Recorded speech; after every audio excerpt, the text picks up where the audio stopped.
This week we are talking about getting your business off the ground. If you haven't listened to it or watched it on YouTube, the previous episode was all about having that business idea and getting started. Trapping out the bando.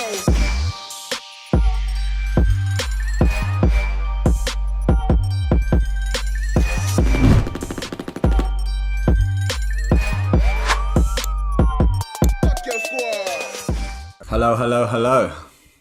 Alrighty. Love the Bell stuff, by the way. One of my favourite brands. This ain't a sponsorship. Before we say it ain't a sponsorship, we'll probably get hammered for wearing these logos all over. No, we won't. It's called clothes. You can't get hammered for wearing your own clothes. We're not in paid association with these fucking clothes or whatever. Although I wouldn't mind working with The Rock, to be fair. Yeah, I wouldn't mind working with. Wow, saying that, I did pitch the Bell staff a few years ago. Got a nice Bell staff. Have you seen my leather? It's like the leather jacket that I wear on my Can-Am. Is that a Bell staff one? Is it? Yeah. Their clothes are sick. I remember I love them. a few years ago there was a David Beckham documentary. Mm-hmm. Where he went across the world. He was going to places where no one knows him, basically, and the whole thing turned out it was actually a Bell staff Advert. Advert. He got on a Triumph, and him and his mates went biking across the world. Yeah. Literally everything he was wearing was Bell staff, and that was. I love it. I've got a load of t-shirts and like the jacket and that kind of stuff. It's one of my favourite clothing brands for sure. Yeah, my wife got me a gilet. I think it was for Christmas or my birthday or something. I always get confused because they're so close to each other. But I want the Kell Brook. Have you seen it's called the Kell Brook? It's like body warmer with long sleeves. No. They sell out like constantly. The moment they get any decent sizes in them, just sell out like that. Is it Kell Brook the boxer? Yeah, it's called the Kell Brooks. I think he wore it. I think he was either sponsored by them, but he wore it on weigh-in and that kind of thing. But it's got padded front gilet and then long arms. It's like a black one. It's well nice. I think it's about 250 quid. Spend a fortune on their clothes, man. They're good quality as well. You pay for the quality, innit? And I like the subtlety of them. Yeah, me too. All right, let's get into this podcast. Okay. I was going to say, I know what we're talking about today. We're talking to you about going from employed to starting your own agency and that transition period, right? Yeah, that's right. Okay, so all right, let's get this ticker rolling. Afternoon, everyone. Welcome to another podcast with Matt and Roddy. This week we are talking about getting your business off the ground. If you haven't listened to it or watched it on YouTube, the previous episode was all about having that business idea and getting started. So we thought we'd run off with once you've kind of got your business off the ground. A lot of you might be working full-time jobs like I was, to then having that switch over to being a full-time employer rather than an employee. I think for this episode we're going to talk, I suppose I'm going to share specifically my experience in how I did it, but at the same time I want to keep it general enough so it's relevant for those that might not be obviously starting up a marketing agency, for example, or a marketing business specifically. So how did you get the thing should coexist anyway, though, right? I mean, the same steps. You can't make the leap until you've got revenue and sales coming in, a little bit like we were talking about on the last one anyway. So irrespective of marketing agency, you can just insert whatever it is that you're wanting to do, right? Yeah, essentially. A lot of the stuff I'm going to be sharing is more general anyway, and how certain things are put in place that anyone can do regardless of what business you're in. Mm-hmm. How did you start, incidentally, when you went full-time into what you were doing? Were you in a full-time job? I was freelancing at the time, doing still teaching fitness classes, that kind of thing. Yeah. So it was and I was still on the books with Adidas, so they were still paying me like a wedge. So that was kind of propping me up from that end. But I suppose, to be fair, I carried on like teaching like classes and fitness classes and stuff like that for quite a little while, not because of the income, just because I didn't want to let it go, and I enjoyed teaching the classes, kept me fit, but more importantly, it kept me in the market of where my customers were as well. Yeah. So one, I could keep my finger on the pulse of like where that was going. And, because mine was a little bit different in that I was building up a residual income. That takes a little bit of time to be able to come through, so sort of by the time we'd hit the 6 month part, 6 months of actually launching the business, my residual income was already around, like, it was approaching 5 figures really quickly a month. So I wasn't really still working for money. I was working to keep my hand in and keep my conversations flowing and keeping my sales going based on being around people. Because I suppose when you're doing your own thing, you can quite easily lock yourself away, or not have to leave the house or whatever and get stuck behind the laptop, all that kind of shit. Yeah. So I wanted to make sure that wasn't the case. Yeah, it's quite similar to me. Like, obviously, the first move I did before going on my own was essentially being in the industry. So gaining whatever 12, 13, 14 years plus experience in the industry before then deciding to go off on my own.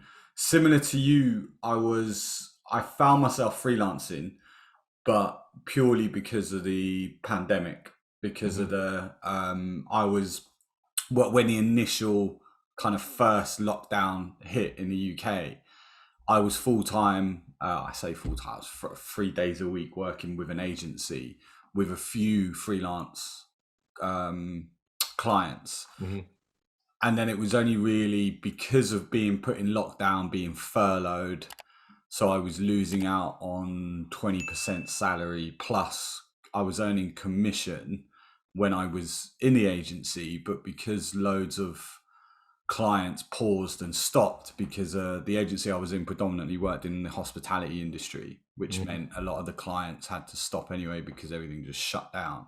Because of that, I was kind of forced into then finding more income. So for that first year of lockdown, it was a case of, right, I'm earning 20% less salary. I'm not taking home the commission payments that I was expecting. Plus I just had an offer on this house that I live in now go through. So it was like, I've got more expenses, more things going out. So, but at the same time, I had freedom. I had freedom of time. So that was I suppose the fortunate side for me was I was in an opportunity where I was still getting 80% paid salary. I couldn't work for the agency because you're not allowed when you're on furlough.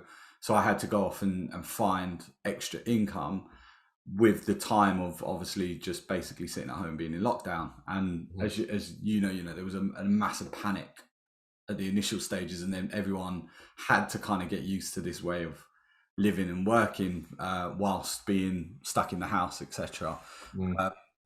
So for me, it was a case of, right, during that, it was about a 12-month period where I kind of hit out and brought on work, which I'll go into more detail, but I brought that work on, and then when the world started opening up again initially, the agency I was with wanted me to go back full time, and yet I'd built up a client base of retained work. So when I was going back, and I did go back full time with them, but that was when it kind of got really heavy. You getting your feet back into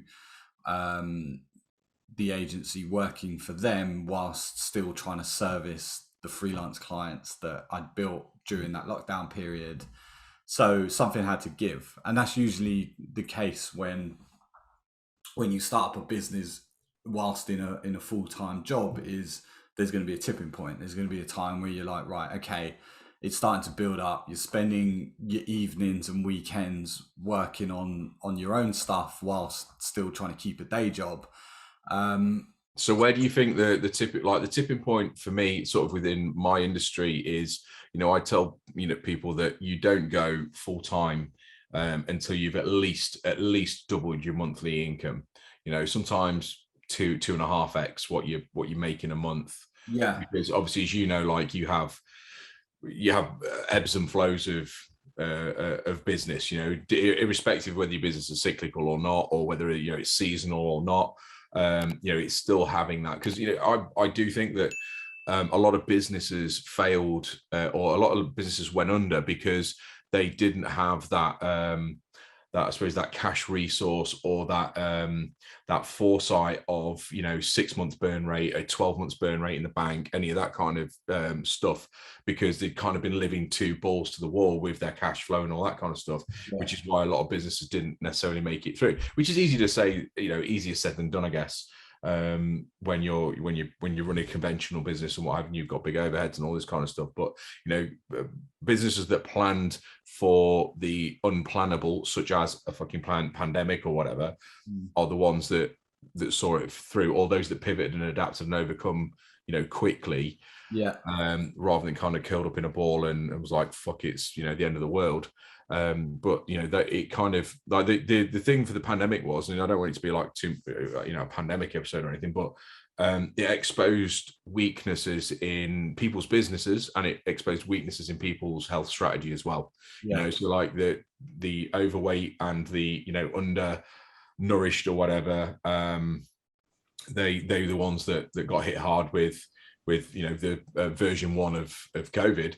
And the businesses that didn't maybe get the right contingencies in place early enough didn't see it through. So it really did expose holes in people's robustness. Yeah, definitely. Certainly, like industry specific, but at the same time, there was also a lot of industries that thrived off it, that became more big huge because of the pandemic, which is obviously going to happen. For everyone's for every time there's things that went really wrong. For some industries and some businesses, others thrived. And from my own experience, it was a case of people realized they needed digital more than ever, because there wasn't, certainly, if you've got like a brick and mortar shop, for example, everything went online, and people were ordering more than they've ever ordered online, because it couldn't go out anywhere. So for the digital marketing industry, it was a case of, if you didn't have things set up to market yourself, to showcase your brand awareness, to selling products and services, and again, fortunate for me, I could run this, like, obviously I've got an office, but I can run it from home if I needed to, certainly as a freelancer. And that was the thing for me. It was like, there is, from I suppose a money point of view, I had enough retained income from a client base that meant I was probably earning more than I've ever earned, in terms of the fact that I was still on furlough. Therefore, I was getting paid by my employer. However, I was bringing in more through my own business, and then realizing, well, actually, I can afford financially to go full on my own. But then there was another challenge with that, was I built the momentum up. I was bringing on more clients, and then for me, the challenge was going from being let's say a full-time freelancer, where you're pretty much doing everything. So not only are you strategy, but you're tactical as well. So you are putting the tactic, you're managing ad accounts, you're building websites, physically building them yourself, and there's only so much time that you can give to each project, to each client. So do I charge more? Do I bring more clients on? Therefore, I have to look at them bringing on staff to fulfill certain tactics, whether it's a designer, developer to build the site, whether it's someone to manage ad accounts. And that was the only way I could scale, because I was literally maxed out capacity, because it was my time, because I was doing the work. So I was going through that phase, whilst at the same time then being asked to come back and work when the agency's office opened again. And for me, it wasn't like, obviously everyone's case is different in terms of financial, whether you're earning twice as much, 4 times as much, whether you've got money saved in the bank to be able to go, right, okay, if shit hits the fan, I can still survive another 6 months, etc. For me, I knew I was with my marketing clients, they're retained. So there's a retain. It's a bit like you've got residual income. Yes, I've still got to work every month on that and service those clients, but it was retained income. So you can kind of plan ahead with that. And then you've got the one-off projects like web design, web development, strategy, consultancy, training, stuff like that. But for me, it was more the mindset of I had to put 100% in one or the other, because you go to work, like once you start building momentum in your, call it a side hustle to start with, and you're starting to consider bringing that into as your full-time day job, it's really hard to then go into work and focus on what you've got to do 100% for your employer, because your whole mind is on, right, okay, I want Well, your heart's not in it anymore, is it? It's like check out, you mentally check out.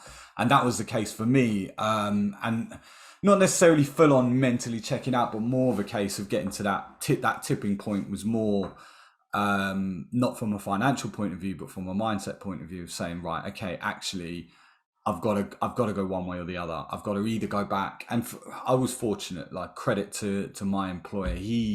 I shared my thoughts with him and then said, look, this is where I'm at. And he put an offer on the table to keep me. And I had to make that decision. So it was then the following year, I took the Christmas break to realize or to kind of mull over the options and go, right, okay. Deep down, I knew I was going this way, to be honest, but because I was fortunate where he was in a position to go, do you know what? I'm going to give you a head start. I'm going to give you, I won't go into the detail of what was offered, but it was enough for me to go, do you know what? I need to consider that option. So I took time, and eventually I said, right, okay, I'm going on my own. The other fortunate thing on my part was, and this might help if you're someone out there that is employed. And to be fair, I had no reason to leave that job. It wasn't as if I was in an industry, a job role that was awful, that I hated every day, resented going into work. Nothing like that at all. I could have easily stayed there and grown, because it was in the industry that I love.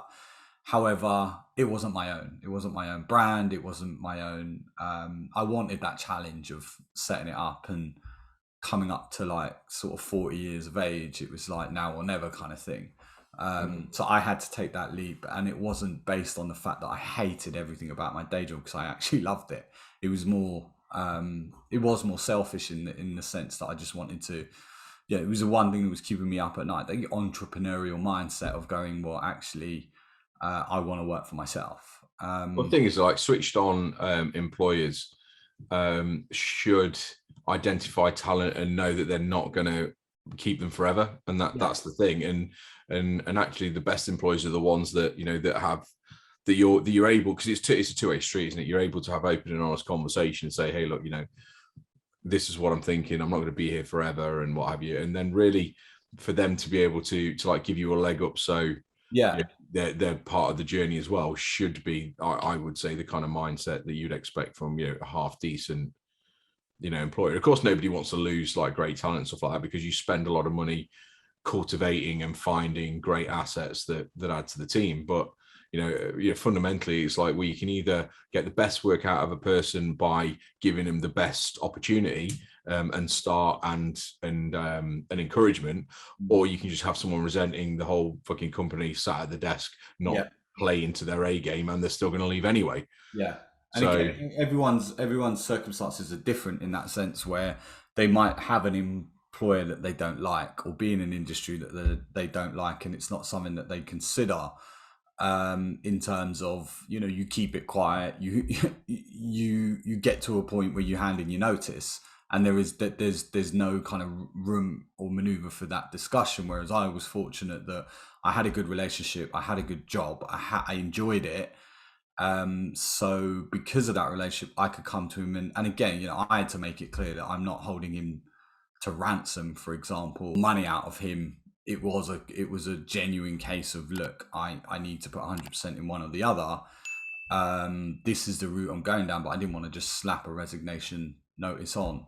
when I did make that decision, and I told him, and he got it, because obviously he's a business owner himself, and we still speak. We were speaking yesterday, so it's not like, and he supported me from a point of view of, I had whatever 6-week notice period. He said, look, just take a week, do your handover, and I'll let you go. I'll because your mind's on that. So I was definitely fortunate in the sense that I had a good relationship with my employer. But yeah, some people won't, and therefore you need to then just kind of start to think about getting your ducks in a row. And once you've made that decision to go, you know what, I'm at a position now where I am definitely going to start going off on my own. It's a scary thing, but at the same time, it's like it's a refreshing thing. So that first day you start on your own, you're buzzing, because you've built up to an extent where you can leave, and then when you do, it's it's a different ball game completely.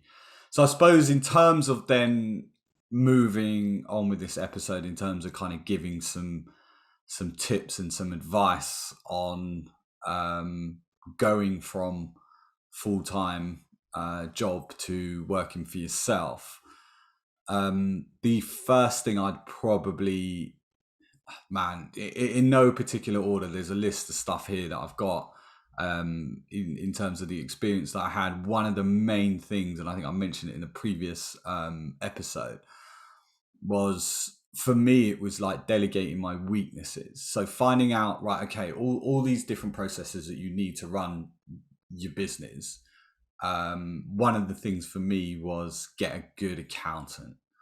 Like, the financial side of things wasn't my strength. And you get advice, you get stuff like advice on what platforms to use for your invoicing, and you're managing your finances from the business. So obviously, you've set up your business account now, you've registered, whether it's a limited company or you want to stay as a sole trader. I went as a limited company, but for me, it was like, and everyone's told me this, that's like through my experience of speaking to other business owners, was get a good accountant.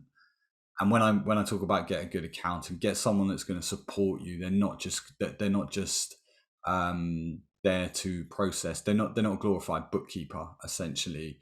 And for me, having a good accountant, shout out to Jamie and Pete, actually, at Slant Accountants in Cardiff. I give them a plug, because for me, it was their tax knowledge and the stuff that I had no idea about. And the stuff that kind of, these are the things you worry about, certain aspects of, right, I'm going off on my own. I've got to deal with finance. I've got to deal with HR potentially at a certain point. You've got to get insurances in place. You've got to, you're thinking as a business owner now, rather than just a freelancer, for example, or someone doing it as a side hustle. It's like, what do I need to get in place? So definitely the first thing is find a good accountant. Ask as many people as possible. I suppose that rolls on to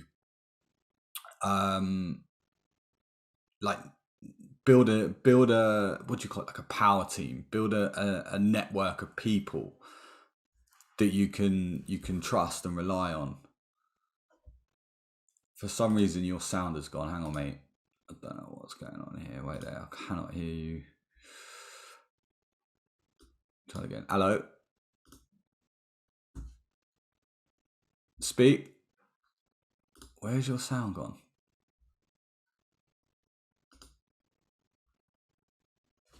Technical issue. Hang on.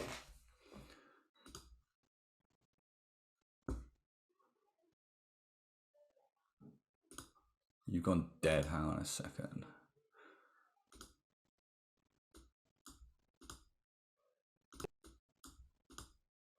Yep. Can you hear me?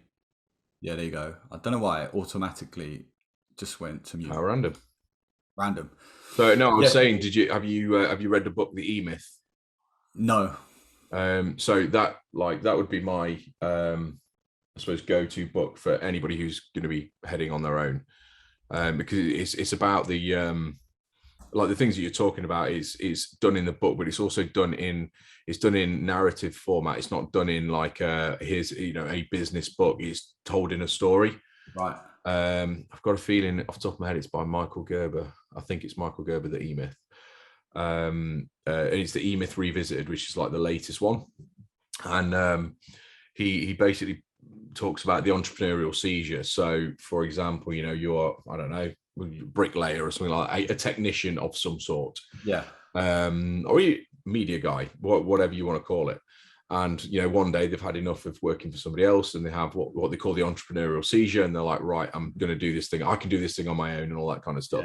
Yeah. And then overnight they go from being the technician to now being the entrepreneur, the manager, the operations guy, the lawyer, the accountant, the bookkeeper. They go from their skilled technician point to now being like everything.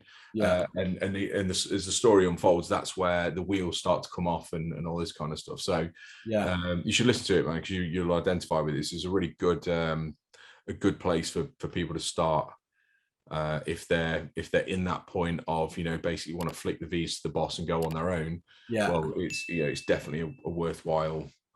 I'll check it out, man. The one that I had was the one that I was reading at that point, which I still am reading, and I'm reading it over again, is The Nuclear Effect by a guy called Scott Oldford.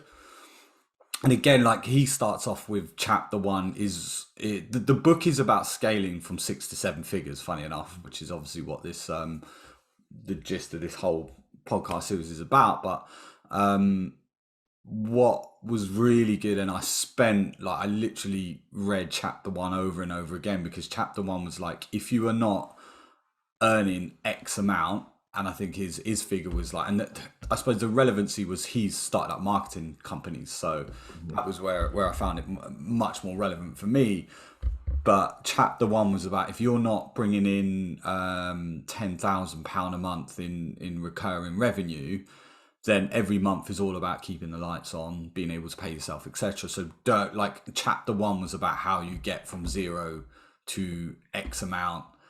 And then he says, if you're not earning that, then don't go past chapter 1. So, and that was all about, then chapter 1 was essentially setting up things as you've started your business, but setting things up that means you can comfortably then look at scaling and growing. And essentially, some of the main stuff I took out of that was, when you've got building a network or building a team of people that you can rely on. One of the things he mentions in there was, like, you find 3 people that are at the exact same position that you're in. You find 3 people that might be I don't want to use the word below, but at the start of their journey. So someone that you can be a bit of a mentor to. So let's say 3 people that have got a side hustle that are actually in a full-time job and they're just starting off that journey. Mm-hmm. But then also 3 other people that are where you want to be. So like further down the line, that again, they might be turning 6-7 figures over, but they've done it.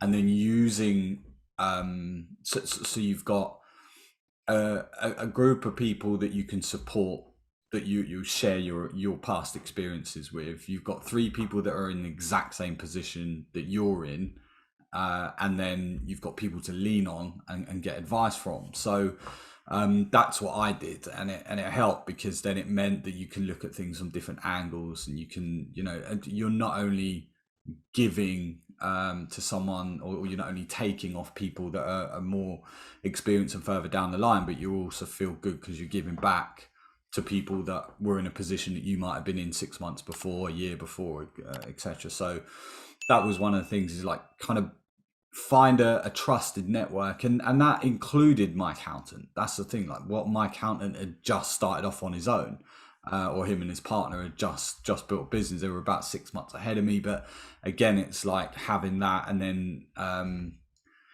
there's so much advice. That's the thing, there's so much support nowadays, whether it's like Federation of Small Businesses, whether it's people, friends and family that in business, or whether there's networking groups that you can join. Like B&I is a perfect example. You know, you've got a group of people there that are all at different stages in their business. So find a network, and it doesn't have to be more than, like I said, 9-10 people, but find a network that you can utilize just in terms of advice, support,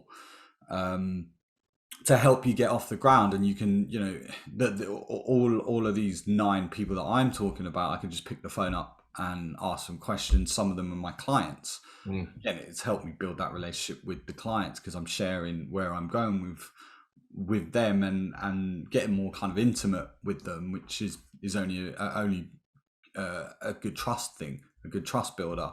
So definitely, I suppose tip number 1, if you want to number them, would be build a network of trusted individuals based on different experiences, on where they are in the journey, and bounce off each other and support each other. I suppose moving on. So yeah, part of that, delegating your weaknesses with that as well, is a case of, and again, this came from, I don't know what book it came from, but employ someone as soon as possible. So go from being a one-man band to getting support. Now, I did it through Sam, my VA in Philippines, for example, and now I've got Jolene, who works full-time with me as well. The general gist is always employ before you need it. Yeah.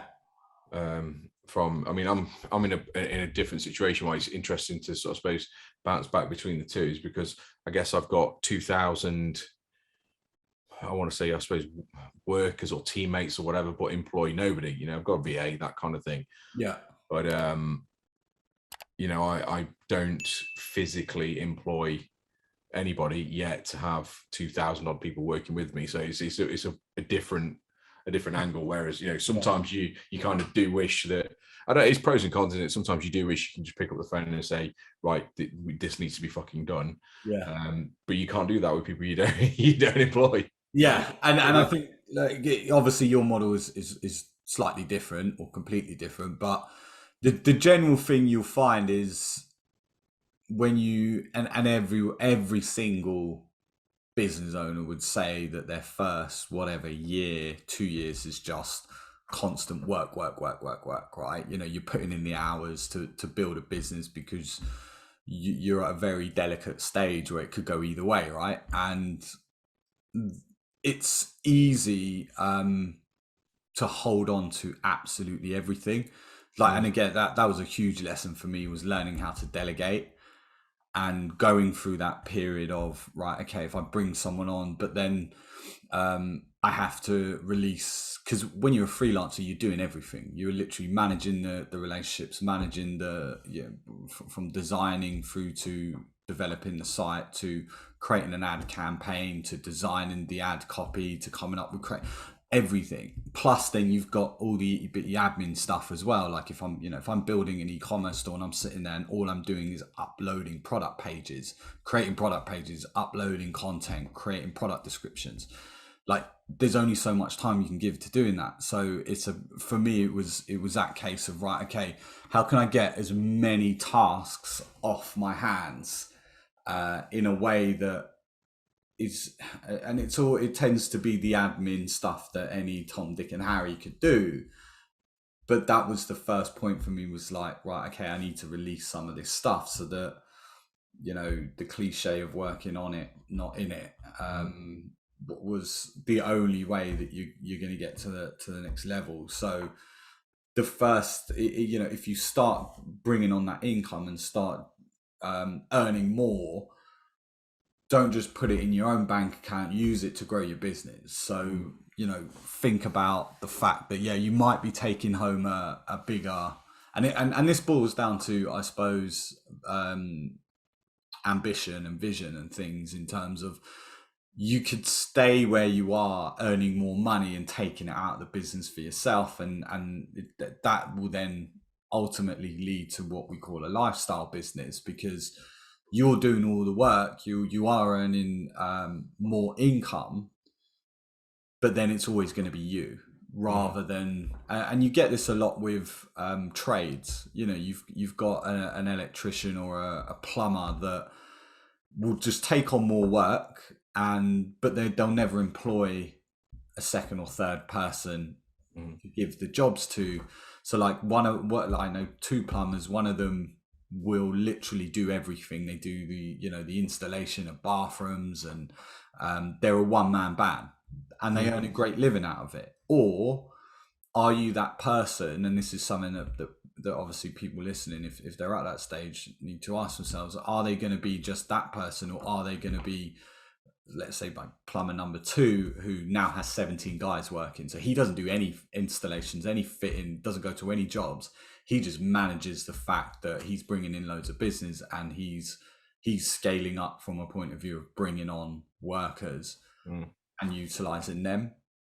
So I think that's a consideration for people is, and again, it boils down to goals, doesn't it? And vision and ambition. Like, where do you want to take the business in the next 12 months? Do you want to employ 2-3 people and hand that work over?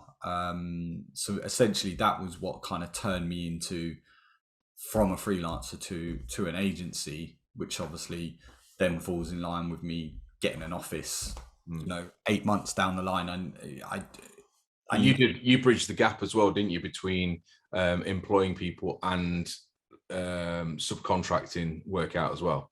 Yeah, which is sometimes a half decent stepping stone, isn't it? Yeah, and again, it's more expensive, but it's a stepping stone. Yeah, because the whole idea, and again, going back to that Scott Alford book, The Nuclear Effect, he was saying so basically his story was that he lost, what was it? He found himself like in £1 million worth of debt, or $1 million worth of debt. And his whole goal was, right, I'm going to pay this back as soon as possible. So what he did was, so from a marketing point of view for his business, he didn't market out to the masses. And again, here's another bit of advice. If you need to get that income coming in, don't start putting your stuff, and I tell this to business owners that I speak to that want marketing. I'm like, you shouldn't be marketing out to the masses. What you should be doing is having as many one-to-one conversations with as many people as possible.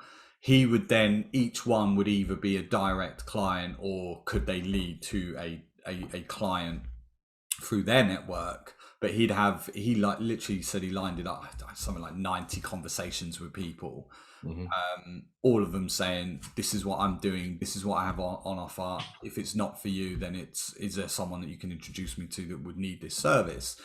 Off the back of that, he had some retained work, some one-off work, but the whole mantra was get shit done. And the only way he could do it at that time was to subcontract. And then eventually, obviously, as he's building that cash flow and that income, he was then reinvesting it in actually employing people to do that work rather than subcontracting. Because there's two sides of it. Obviously, the subcontracting side is the less risk, because you don't have to give that person work constantly. You're giving them work, you're contracted to do that work, and that's it. Whereas obviously, if you bring on an employee, yes, you can go start off part-time and then bring them on full-time, but once they're on, you've obviously got that responsibility to bring in more work, especially if they're obviously billable staff, to be able to do that. So, and I'm still going through that transition now. So I'm still subcontracting some of the work out, whereas others I've replaced with doing it. So like, for example, Joel is a project manager. Therefore, a lot of the projects that I was managing, which meant time, communication, he's now taking on for me. So he's now working with the developers, working with the designers, and liaising with the clients. So, but for me, it's like the next stage then is how do I bring on employed staff to do the billable work, like bring on a designer or bring on a developer or bring on a marketer, because it's more cost effective. It's always going to be more cost effective.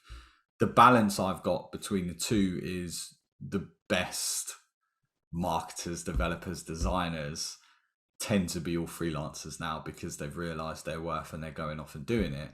On the flip side, they do struggle to get work. which is where I don't struggle because of my sales experience. So it's always a balance. However, yeah, the cost per day, the day rate for a freelancer or a subcontractor in comparison to the day rate of employing someone is huge. Yeah. So it's a case of how do you balance that out and kind of go through that transition. And none of this is easy. If it was, everyone would do it. So it's just a case of being able to manage it. Moving on, I would say another piece of advice that I'd give anyone over what I've experienced over the last 12 months of running my own business is dedicating certain time. What you find is you've got loads of things coming in from all angles, right?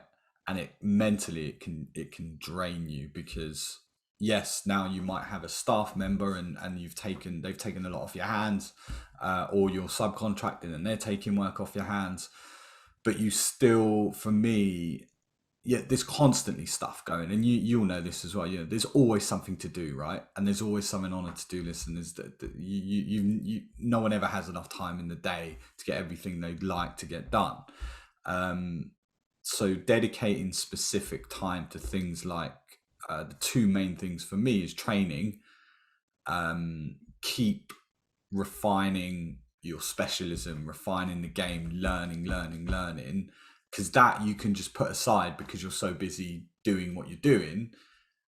But having that training stuff is important. And then the other one I think is dedicating to your family and your friends. I think if you don't put in the time into, and you hear it all the time, people say I haven't got the time to go training, I haven't got this, I haven't got that, I haven't got time to put into my health, I haven't got it's bollocks. You have to.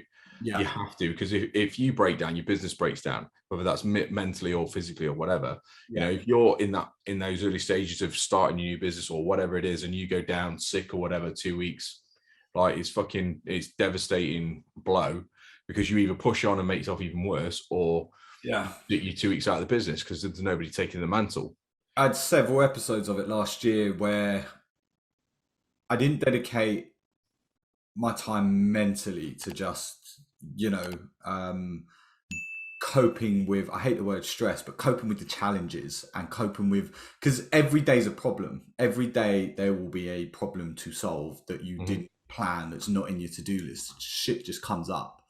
Plus, so dealing with that mentally, plus then when you're not dedicating time to spending time, like I've got wife and kids and they need time as well. And it's easy to say, look, I'm busy, I'm working, I've got so much on. But not giving them your time, again, hurts. The other thing, as you know, being a guy that trains every day is, physically, exercise and getting your diet right, because it's energy sapping. And then the other side is training from a point of view of your industry and learning, essentially, have put dedicated time in to education, whether it's, if you're running an e-commerce store, then how could you best run that? Or if it's learning things as a business owner, or people look at you as the person that they're going to do business with. So if you're fucking out of shape and just looking like, walking around looking like a bag of shit, then you're not going to attract the business that you want anyway, because people people judge with their eyes whether we like it or not. So if you're showing up looking healthy, in shape, and I'm not talking like rippled abs or anything like that, I'm talking like looking healthy and and smart and that kind of stuff, it gives a direct proportion to like how they perceive your service or other is going to be. I go to some business networking events, and some of the people will stand up and say, I'll do this and this, and in my head all I hear is my own voice going, no fucking way. Like, how can you look after me if you can't look after you? Like, it's things like getting back to people and turning up on time, and ultimately like that discipline of being prepared for stuff and knowing and structuring, saying, right, okay, I need to eat because again, you're working so hard that you miss meals, for example, and you're not getting the right nutrition, or you don't bother going to the gym, and then all of a sudden the adverse effect to that is you might be eating terrible foods which have an effect on your energy levels and your mind and everything like that. And then also, even just saying, right, okay, I'm going to work to X, and then I'm going to stop and spend the next 2 hours, 3 hours, or 1 day a week with my family and switch off from all the other stuff. It has a massive impact mentally, and obviously physically, in terms of how you prepare. So I think overall it's like structuring your time. And even though you feel like, yes, you need to get on with this and you need to answer that and you need to solve this, being able to dedicate time to eating healthy, training, spending time with your family will only mean that you're going to come back and look at those issues and problems that do arise in a more proactive way, in a way that means you're mentally prepared to solve them. So I would say dedicate time and structure your time so that there is that balance, because it does get overwhelming. The key is we say it a lot in our industry, because again, like, we don't employ people, so we actually say employ yourself. Look back today and go, would you pay you for doing what you've done today? And if the answer is no, then that you may need to just adjust some stuff.